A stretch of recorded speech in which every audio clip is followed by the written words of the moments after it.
Welcome to the Sedona Soul Sisters Show, down-to-earth discussions on metaphysics, paranormal, and spiritual topics. The Sedona Soul Sisters are myself, Ivory.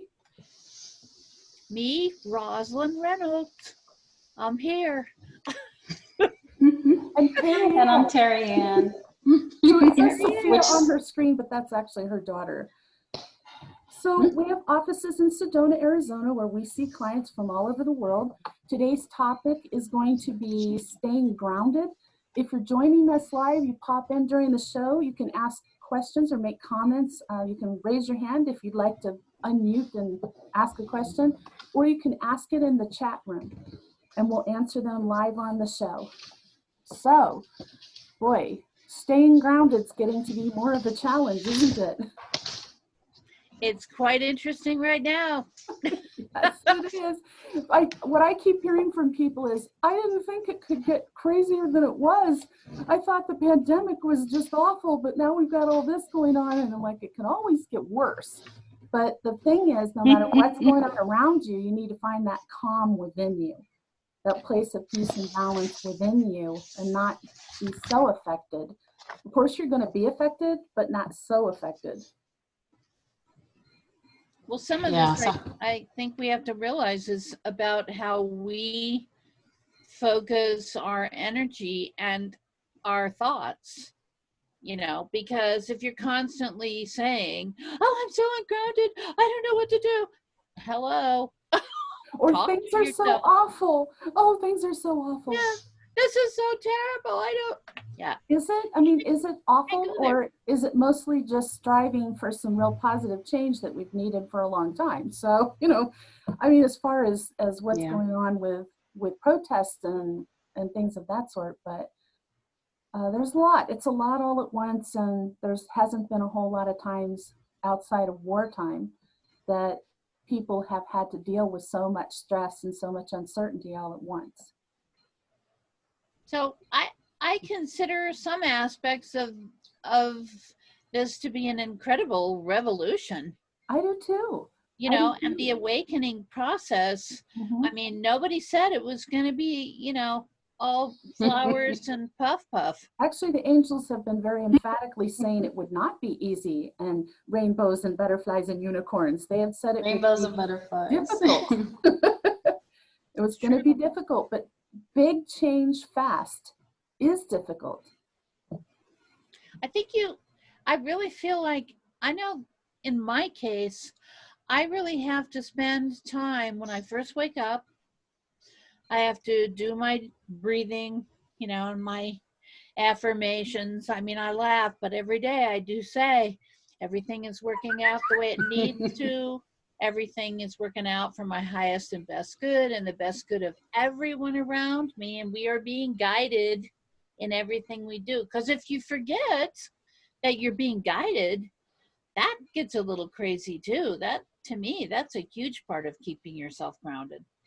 You know, we're not always guided through fun times, but that doesn't mean we're not learning, we're not experiencing, and we're not gaining, you know, knowledge of how to help other people too.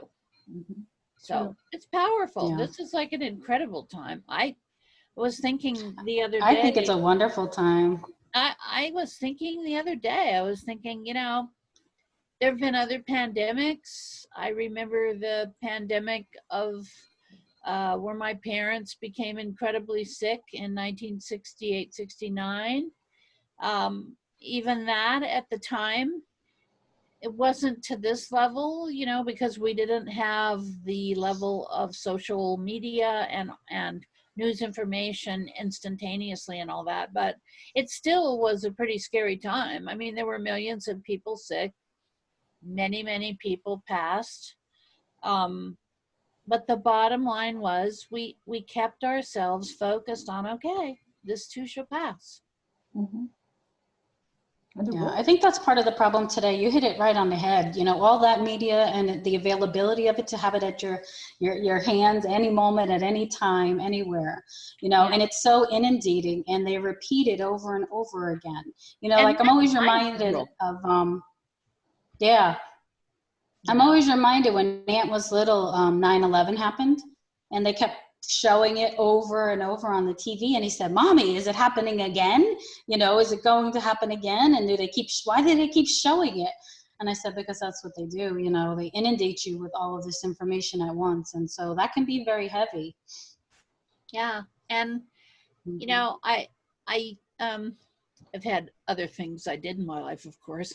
One of the things that I have done was required a certain amount of sales training. And in sales training, they always remind you that if the person that you're working with, if you want them to really comprehend what you're telling them and think about working with you and deciding to purchase with you, that has to be based on their trust in you and a lot of other things. But it also is about you saying at least 7 or 8 times the same, you know, basic question and the same information. And that's because the first few times people hear things, it doesn't sink. It's just going around. So I think the news media obviously is really on top of this. So they know that they have to keep saying the same thing over and over for people to be processing it. Well, we've said it so that doesn't mean it's true. We'll say it again. I mean, I think a good place to start is quit watching the news, quit reading the news, or, you know, check in now and then. If you hear of something major you weren't aware of, check in and then pull away from it again, because to me, it's like when I worked in the field of mental health, it became very evident that for many people, talking about their trauma re-traumatized them. And I think that's exactly what your son, Aunt, was saying about 9/11, seeing that on the news. It's like, and your point is, if you keep reading about it, you keep seeing it, it is like tearing the scab off again and again and again. You can't heal. So we're not pretending this isn't happening, but you don't need to wallow in it either. And sometimes reading news is like diving into a pool of chaos and swimming around in it when we don't have to. We can dip a toe in and then pull our toe out. It's enough. It's true. Yeah, I think from the standpoint of getting people in the, you know, general population, sort of what comes to mind is whipped into a frenzy. You know, if you're keeping also reporting the same news, I mean, if they're reporting the same thing for a week, but every time they're reporting, it's like, and now this is happening, you know, it's not just the actual information, it's also about how it's delivered too. But I had an interesting experience, you know, being in California over the last week or so. Very different energy feeling than here in Arizona. One thing I loved, I have some clients, one of whom is actually in town right now, and I was just talking to this morning, trying to get connected with her, who owns a hair salon in California. And she was saying to me, you know, it decimated my business because that wasn't an essential service. And I started laughing and I said, you know, that's one thing I liked about the governor of Arizona. He totally got it. If you don't feel good about yourself, yeah, your mindset is not going to be pleasant. You know, I've been enjoying seeing the men whose hair's grown out in funky ways and getting a good giggle out of it every time. Seeing them on cam, you know, talking to clients, talking to family. That's why I said my husband looked like Beetlejuice. His hair was so long, and he's like, "Can you find the cutting?" I want to see a picture. He was like pushing it up and like out. I swear he looked like Beetlejuice. I love that. I'd like to see that. I cut it. We get our music, we take it where we can, right, ladies? We find That's a lot. Right. One thing I wanted to say about this whole thing is just you've got to find what works for you. And, you know, each one of us has our own methods, I would say, for creating our own stillness within and keeping our balance, our footing on a daily basis. And I think that that's what's helped me so much, because as things move forward, there was about a week where I was hit with a lot of energy as an empath where it was really, really hard. But after that, I just felt like I feel so calm.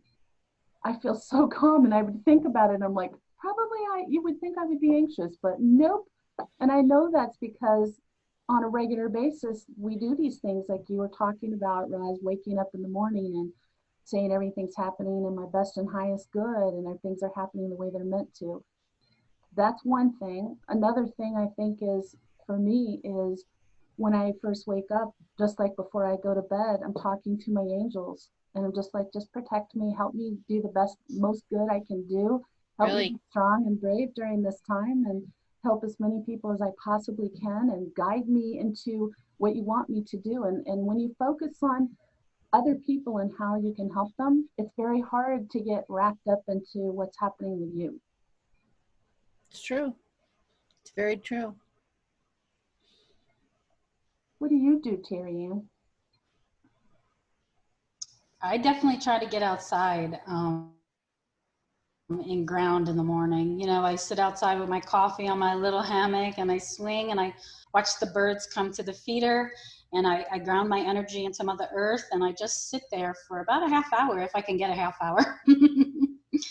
And I enjoy the view and I sit there in stillness and I visualize what I want to happen. I visualize, you know, the earth healing and I visualize people seeing at this time that, yes, it looks really bad on the outside. You know, everything that they're showing us and everything that's coming, the dark is really being pushed to the light. And so I visualize people seeing that, but then understanding, you know, that darkness that you're going through brings you to the light. You know what I mean? So yes, it is bad and it's horrible and these things are really heavy for us as empaths to carry.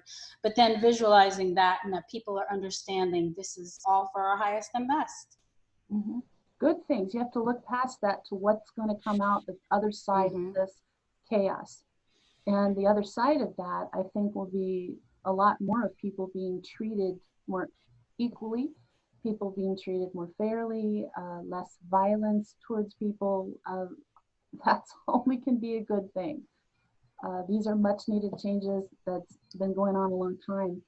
One thing I've been finding, just a challenge for myself, is as I'm at places like at the hospital for physical therapy or at a social gathering, there could be conversations that get pretty heated between other people with differing views on what different things happening. Is the pandemic real? Is wearing masks a political thing? Is the riots, you know, is that part of the movement? Is it outside of that? I mean, just all this, and it gets pretty heated. And I find myself doing something that I tend to do when things are too chaotic for me.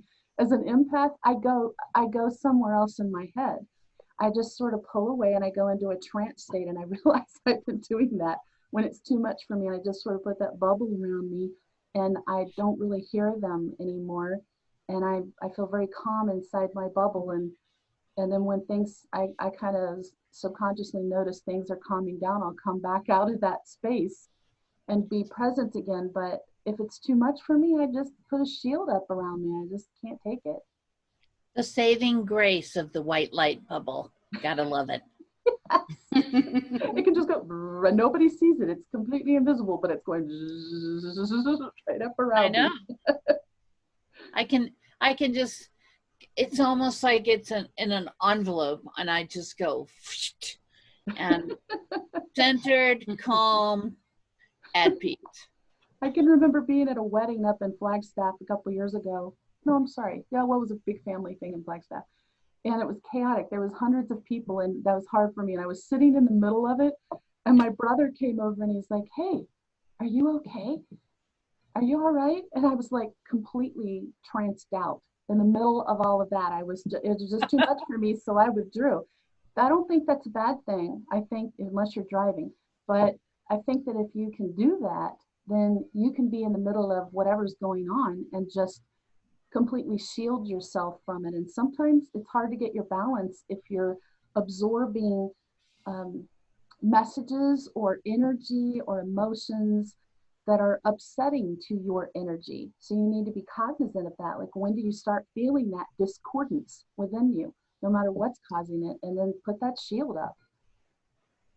I know Roz has a great little shield she does. You want to talk about that? No, You she mean my bubble? her bubble.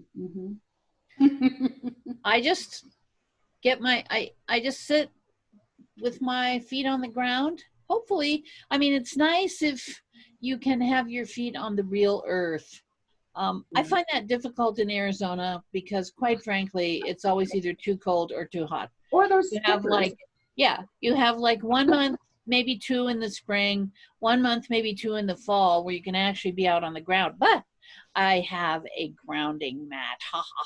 So I get my feet on that, and I just very calmly, I do say that affirmation, everything's working out for my highest and best good. And I visualize the light of love and healing coming down from God, from Jesus, from my angels, from, all of the positive, high frequency light and energy that surrounds, that we have the potential to surround ourselves with. I can't say I do it all the time, but yeah. And I bring that around, and I actually see that bubble forming. I see it. It comes to the edge of my auric field. I can clearly see it. I can feel it.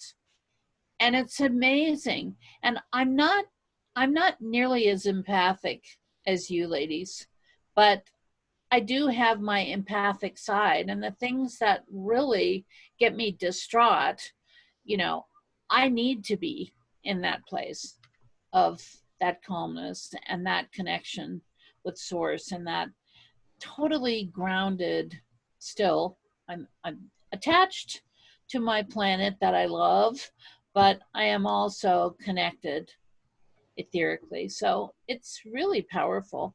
And if I don't do that every day, I can tell in very direct terms, and quite honestly, I am just a scatterbrained cuckoo for the day. I mean, I just can't stay grounded. If I don't So do it's really powerful. things hit me harder and hurt me more. And that's how I know. I'm like, oh, why am I so sensitive to that? I'm like, oh my gosh, I didn't do my golden bubble this morning. Because Yeah. one thing I started doing after that week that I felt like as an empath, I was getting hit with tsunamis of emotions from around the world, and it was literally knocking me to my knees. Yeah. I started doing that. One of the prayers that I do before mediumship, which is about thank you, God, for another opportunity to serve you in this body.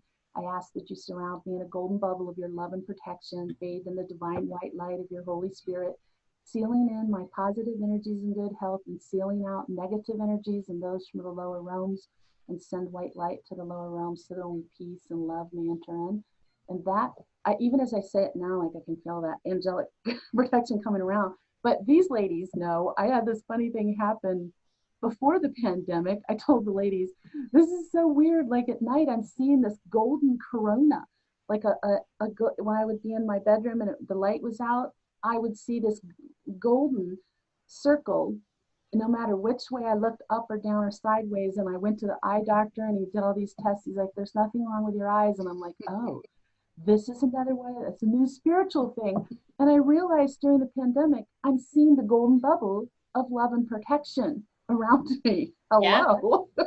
So, and asking, just the simple words of asking, please surround me in the white light of your love and healing. Oh, yeah. Shield me from any and all negative energies or low frequencies that might impact me. Allow me to share that with other people and help them. Mm-hmm. Because I'm like you. I mean, I can start looking at pictures of everything going on in the world, and I can, be flattened. We can't do our work then. I mean, we can't. How can we help anyone else when we are so debilitated? Mm-hmm. So it's important. I mean, this is a part of our, I guess I always say this is my job from God. It's a part of our job. That's what a mission is. It's a job from God. It's something we were sent here to do. And those of you out there who are light workers or think you might be, if you think you are, you probably are, you have a mission. You're sent here by God to accomplish something, and I think, truly believe there's more light workers on our planet right now than there have been maybe Ever. ever. Ever. Because right Yeah. now our planet is supposed to shift. Spiritually, we're supposed to shift to a different dimension, and things will be much more evolved, and there will be a lot more love and understanding and compassion. And think about giving birth. It's very painful and traumatic to give birth, but you get this beautiful baby out of it. It's just the process that gets you to the baby. This is the process that births a whole much beautiful higher frequency for our planet, and we need it. We've needed it very badly. Absolutely. I think too, for me, and I know some of my clients, when we get ungrounded, we get unfocused. So like, you know, thoughts are like all over the place. I'm trying to focus on what I'm doing for the day, and I can't think straight. And I'm like you, like, what's going on with me today? I can't even think straight, you know? And then I'm like, oh, I didn't ground today, you know? Like, so surprise. So when you're in tune with that, you know, so, but some clients will come and they're like, I don't know where my head is lately. I keep forgetting everything. I don't know what I'm doing, and I'm like, well, have you grounded? And they're like, oh, no, I didn't think about that, or it didn't come to my mind, and I'm like, it's just, a few minutes a day just to ground yourself. Or if you're feeling then throughout the day that you also are ungrounded, because we spend a lot of time out here. And so it's so important to balance that as well. Well, that comes back to that experience. Wisdom counts for a lot, and wisdom is noticing things and noticing results and paying attention to that and doing better. So the wisdom comes from, over time, you realize if you don't do your protection, you don't feel very good. You can't think clearly. You can't help other people. You can't even take care of tasks in your own life. So for me, I know it was days like that that made me realize I can't take a single day off for my spiritual protection and my energy protection in the morning. I don't want to have any days like that. What happens if I don't do it? I think that's really important, because if you allow yourself to become distracted, or I know myself, I've always got crystals and organite and everything else all over my office, my home, and me. But the bottom line is those things help me with my frequency, but it's up to me to remember to do the practices that are required to keep my frequency in a high range and to keep my ability to be centered and grounded. So it becomes a very habitual need, sort of. I laughed one time. I was telling somebody that I was working with who had struggled with an addiction for many years, most of his life. And I was laughing and I was saying, like you're dealing with that addiction, I can become very negative and very, scattered, ragey, I can have all that stuff going on. That's kind of like an addiction too. You're dealing with the same kind of brain chemistry and things. So you have to really keep your focus on keeping yourself and commit to yourself.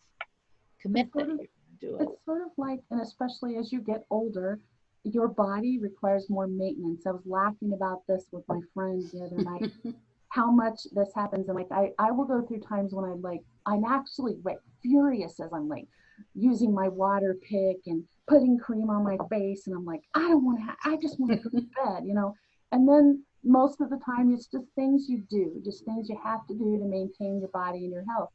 This is no different. It's just that you're maintaining your spiritual and your energetic health, and it requires things that you do. For me, it requires things I do every morning, every night, and often things I do occasionally through the day, like little touch-ups, like you touch up your lip gloss or something. And that's just the way it is. And the more you become attuned to your energy, you're going to feel yourself start to go off before you go really off balance. You got to catch it early. And if you do all these protections for yourself, that won't happen. It would be extremely rare, and it would be brief because you'll know what to do to bring yourself back in line. I know we have some articles, posts on our blog on SedonaSoulSisters.com on that topic of balance, finding it, keeping it. It's even more relevant today. You can check that out anytime. So I'm wondering, Terri-ann, as a healer, if somebody came to you and you can feel right away that they're just seriously out of balance with what's going on right now in the world, what would you do for them? Yeah, I would definitely first speak to them. Knowledge is power. They might not be aware of all of these things yet. Some clients that come to me are just really touching their foot into the water of spiritual awakening. They haven't, and me included. I know when I first started into my trek into my spiritual awakening, I had no idea about shielding myself. It was just not something that I knew. I had to learn that along the way. Yeah, that's good. So I definitely speak to them about shielding, grounding, the need to, especially my empathic clients, that the ones that really come in, and I have a lot of experience, like with my daughter, she's so empathic, but teaching them how to shield, teaching them how to protect themselves, using crystals, using mudras, whatever it is. And then energy healing to sort of remove some of that stuff, that heaviness that they're feeling. I know it's amazing to see. I'm always just blown away by the time a client comes in for a session and by the time they leave, the difference in the way they feel, the difference in the way they look. They're like, oh my, and my mom just had another session the other day I did with her, and her energy from when we started to when we finished, just doing that deep breathing exercises that we do, that's another really good way to release and raise your vibration. And she felt such a relief and a relaxation afterwards. And we as healers can really feel that in our clients too. Like we can feel it when you come in, we can feel it when you leave, like the peace and how your energy has calmed down. If somebody came to you and they were looking at your healing services, Terri-ann, is there a specific type of healing you'd recommend for this? For right now, what's going on? You offer so many. Any of them really. I like really the light Terri-ann Reiki that I'm doing now. It's just the higher bands above Reiki. My friend Carrie and I created this new modality called sea therapy, which is wonderful, and it does a lot of verbalization and a lot of visualization through it too. So that's really helpful for releasing some of those heavier energies.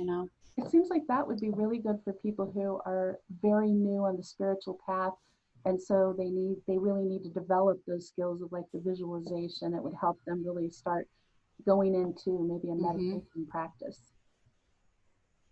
And that's another. And setting the intention, that's really important too. I teach a lot of my clients about your intentions. It's important to speak them, to verbalize them.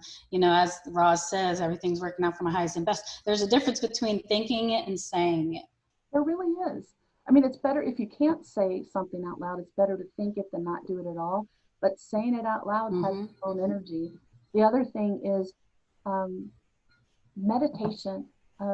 We touched on that just briefly, but meditation is a really good way to get your center, your balance again. And I'm always telling people, go onto YouTube, enter guided meditation for balance. There's wonderful free guided meditations, and usually with beautiful visuals, so you can have something that helps you go into the deep trance state. There's some fantastic ones there, and you might as well take advantage of that. And I would say like 10 minutes in the morning is going to make a big difference for you. So that's a good place to start because you're kind of guided into that state of balance. Yeah, because I equate it to like a computer. Our brain needs to be shut off. You know how your phone freezes or your computer freezes up and you're like, what's going on? And then you turn it off for a moment and then you turn it back on and it's like, oh, I'm awake now, So I equate it the same as to your phone or your computer. We need to shut that brain down for a few minutes a day and just like reboot.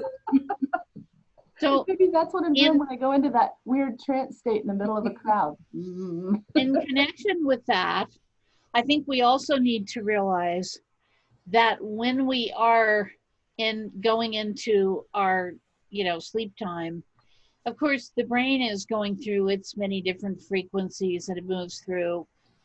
while you're sleeping. So it is kind of retoning and retuning during these processes. Really important to realize that if you've got that cell phone turned on, but maybe just, on, silent or something like that, you are still experiencing electromagnetic frequencies that are impacting you mentally and physically.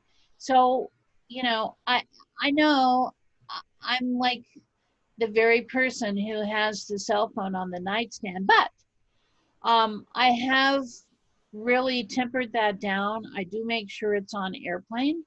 I do make sure that, it's not just silent, it's also like the frequencies are in a different place.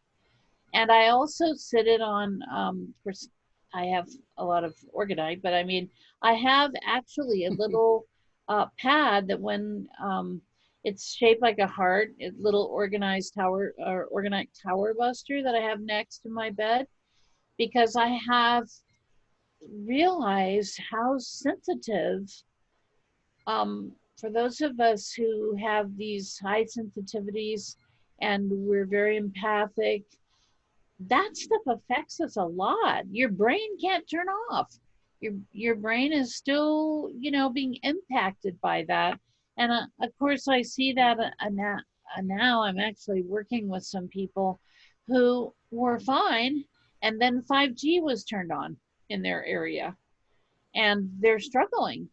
They're struggling. I have one person who was doing fine, and they implemented the 5G, and they now are having difficulty sleeping. And you just have to be mitigating that stuff and how it affects you, because Terri-ann's point is very powerful here. I mean, your brain has to be able, your mind, body, spirit has to be able to go into that place of perfect peace. And I think that's why doctors have been recommending for a long time to turn off TVs, phones, computers at least an hour before bed. And I think they might have extended it to 2 hours before bed now. All that particular electronic energy is really just disturbing to your sleep cycle, and that it would help you sleep better if you would do that. So that's, it's hard to do with the addiction people have to technology now, but that's something you do have control over. And our bodies have our own frequencies. This is what you see when you see an aura photo. You're seeing the frequencies around us. The heart, they've medically measured the frequency of the heart, which can extend out as far as 30 feet from your body. It can be measured. Amazing. And that's the science of that. It makes perfect sense when you think about it, that we are an electrical entity too. So we have to be conscious of all this other electrical stuff that's, crashing into our electrical field. So it sounds very crazy, but it's physics. So there's a lot of information about this online. So if you're curious about it, check it out. I mean, I've just been shocked by this stuff. Isn't it interesting how in the spiritual world and metaphysics, there's a lot of things that we talk about and experience that you can't see with the eye. Same thing in the scientific world. They deal with a lot of things they cannot see, but they theoretically know it's there, or through mathematics, they know it's there. They just can't see it yet. And I feel like there's a lot of parallels there between our two worlds. So that's something that I think we're on the verge, because I know some of the scientists doing that work, we are really on the verge. Last night, one of my friends said, wouldn't it be great if you could just pick up a phone and talk to a loved one? And I'm like, we will be soon. And she's like, oh yeah, Sonia Rinaldi. That's this Brazilian scientist who's just amazing with afterlife. And there's a phone being developed that they're not far away from, where you can pick it up and call your deceased loved one and hear their voice answering your questions, have a conversation with them. I mean, that's just I can hear my mother now. Did you do this? I want to talk. I told you that. Yes. Yes. It'll be amazing though. I mean, that will change the world. that will change the world. That will change so many views. And I feel like that's, I don't want to focus on that. That's not like today's topic, but that's just one drop in the bucket of what we're on the verge of. And It's huge. it's huge. It's It's huge and beautiful. And magnificent. I mean, really. So here's a mantra for everybody. Change can be beautiful. Change is beautiful. I embrace change. I welcome change. You know, we need to start telling ourselves that, because for some reason, I find this funny, but we're kind of taught that, oh God, no, I hate change. I don't want change. But change happens all around us all the time. It's when it's fast, rapid change that it shocks us, that it's hard to deal with, but it's happening all the time. Nothing stays the same. Change is inevitable. So we need to change how we approach that.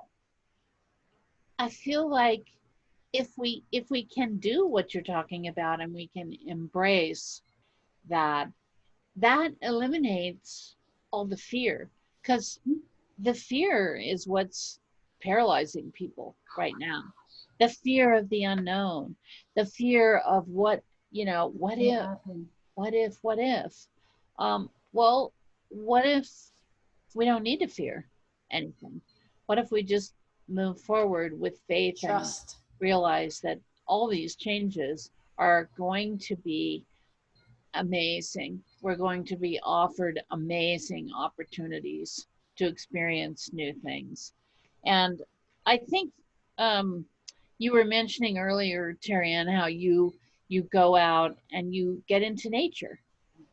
So that's something that I don't do nearly enough of anymore, but it has our connection with the frequency of Mother Earth, which, you know, varies, but it's definitely always there. It's there from the time we are conceived, and we feel that frequency until we leave this planet and go to whatever other dimensional field we enter into. That power of connecting with Mother Earth is so soothing and so calming and so powerful. So I think that is something right now that people are starting to figure out a little bit. They're being reminded because of this pandemic and the social distancing, and also the just be quiet in your space, you know, be out and connect with Mother Earth and feel that resonation of peace and calmness. And it's about also changing what you consider getting out into nature, because sometimes people hear that and they think, oh, I need to go way out in the woods, or I got to go sit by the ocean. For you, Roz, where you live on that little farm there, you are in nature. You know, you just step outside and you're in nature. You can just go outside on your patio and sit and feel the wind on your face and listen to the birds and watch the trees and the shrubs rustling. Just absorb it. Just sit there and absorb that for a while. You're out in nature, you're getting the benefits. It would be great if you can go out into the woods, or we like to go to Red Rock Crossing here in Sedona and absorb the high frequency there by the creek. But I can't do that all the time. And during the pandemic, it was closed for quite a while. So just getting in nature, period, being outside as much as you can, I think is really important. Sitting like Terri-ann was saying, sitting in the swing. Absolutely. Oh, it's beautiful. I love it. So and it's brightly colored. Oh, it's gorgeous. What's gorgeous? The swing that Tim got me, it's almost like a cocoon. It's like shaped like that. Those are fun. Yeah, and it just, I don't like to swing. I don't like to swing because I get motion sickness, so I could go like a little bit, you know. Yeah, that pleasure of childhood is gone for me with vertigo. It's been gone for a while. So there's a lot. I mean, we have control, a lot more control over our energy and how we feel and how things are affecting us. We don't have to just be battered around by it, but honestly, just reducing. I want to say something. I wanted to be very clear here. I don't have a problem with most journalists and media. I think they're doing a job and they're doing a good job and they're helpful. It's the manufacture of drama that's a problem. We can do that on an individual basis by the what Isn't if. that true? I read that a few years ago. Like, what if is creating drama that may never ever happen. It's it's it's thinking about stressful things that you may never have happen in your life. So if you feel yourself doing it, stop. Just stop yourself, because you might be fretting about something that never occurs. So you've got enough, what's going on today that you need to take care of. Let's focus on right now, today, and that helps shut down the what ifs, because again, most of them will never happen. And the thing of, you know, your point is so valid, because the thing of, people say all the time, I hear people say this, like, well, I'm just one person, what can I do? Are you kidding? You have amazing power.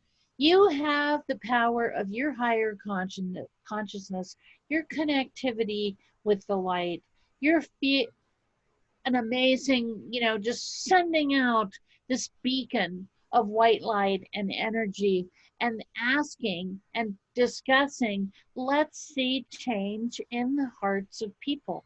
Let's see humankind shift.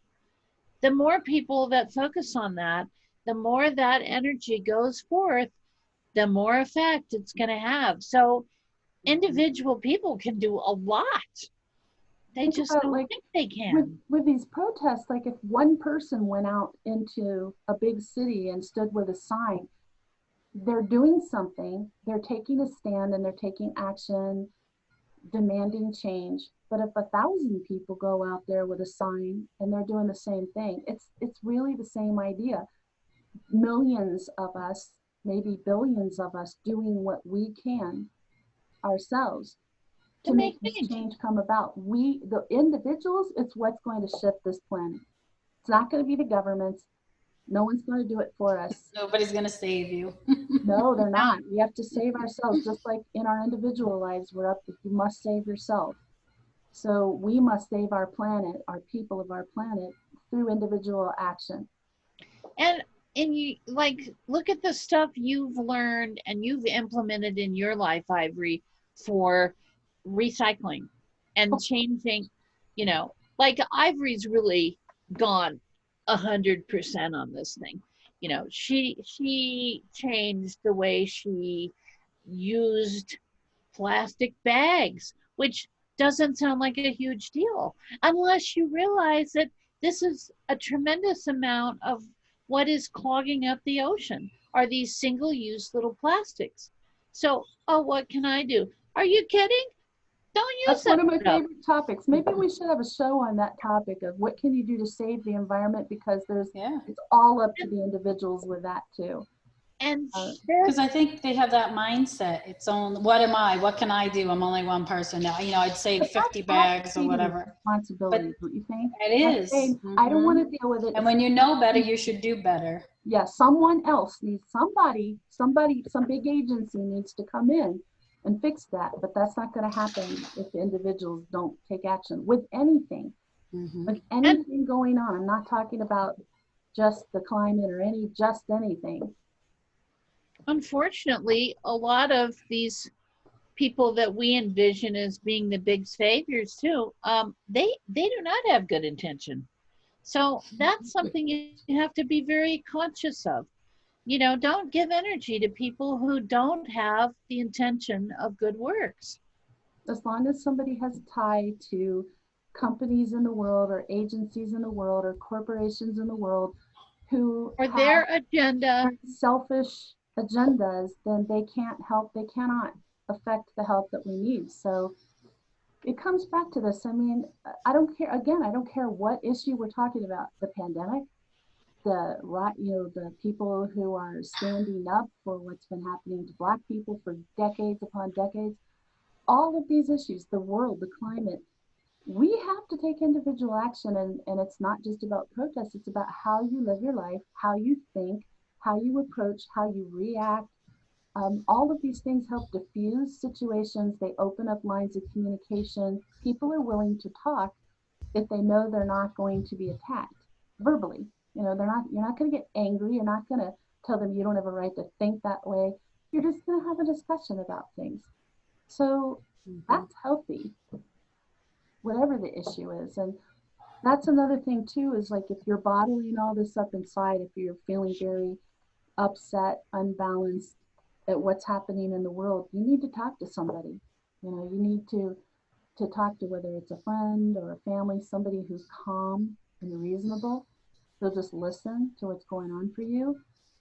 Maybe you need to see a professional counselor because the anxiety level's gotten out of control. Maybe you need some spiritual counseling or healing.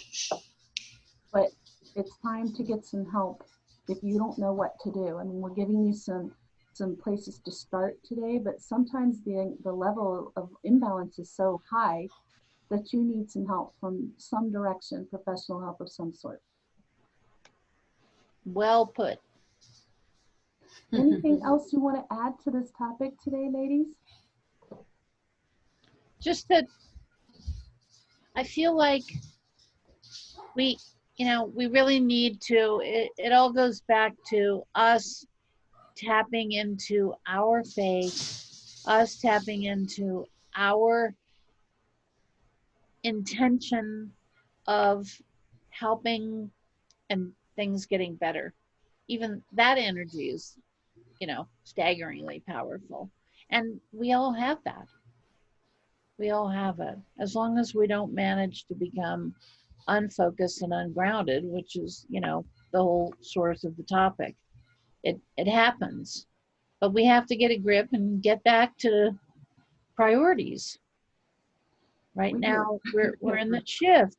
Everybody thought the shift was going to occur on December 21st, 2012, or whatever it was, and everybody was all in an uproar. The shift is happening. It's ongoing. It's huge. It's the awakening of our spirit. It's not a door opening and suddenly we're changed. It's a shift, and a shift is a slow process. So, and your deep inner work that you're guided to do, following that and trusting what you're being given. And it's like you said, it's like birth. It's hard sometimes to do it and to feel those things, but it's needed. Sometimes the way that you're supposed to help isn't what everyone else is doing. I know my angels have told me to back off on a certain topic that I'm passionate about. They told me right now, you're supposed to be helping through this book that you're writing about angels and some other things that are about angels. There's work I'm doing. They said that will help people shift so that they can embrace these ideas and make their own personal spiritual shift and get close with their angels and start getting that celestial guidance. And I'm listening to that. I'm putting my energy into that, because either you believe your angels are there to help you and guide you to your best and highest good, or you don't. And I do. So, well, and I think what everybody else is saying or doing. I think, when you request, when you ask your guidance, what should I do? What should I do here? And suddenly that direction, they send you that direction and it just lands on your face like a pie. Okay. Hello. Oh, that certainly happened in both of your cases through, in Terri-ann's case, through trauma and loss. But in your case, through asking and just saying, okay, I don't know how to make this happen. Just send me whatever I need for this to start happening. And bada bing, there it is. Miracle after miracle, and it still continues to happen. So even in the pandemic, miracles. So they happen every day. It does. Oh my goodness. Well, I don't think we know what our topic is next week. Not yet, but we will figure it out and we'll put it on the YouTube, on Facebook, on our events page for next week, so you can tune in and see what the topic will be. This show will be posted. They'll send it to us. And you can still email us your questions and we'll be happy to get back with you. It's not like it's live during the show or never. We're happy to contact you. So thank you for watching the Sedona Soul Sisters Show. If you would like more information about us and our services, please visit our website at sedonasoulsisters.com. We'll be back next week at noon Arizona time. We hope you have a wonderful week. Bye. Bye-bye.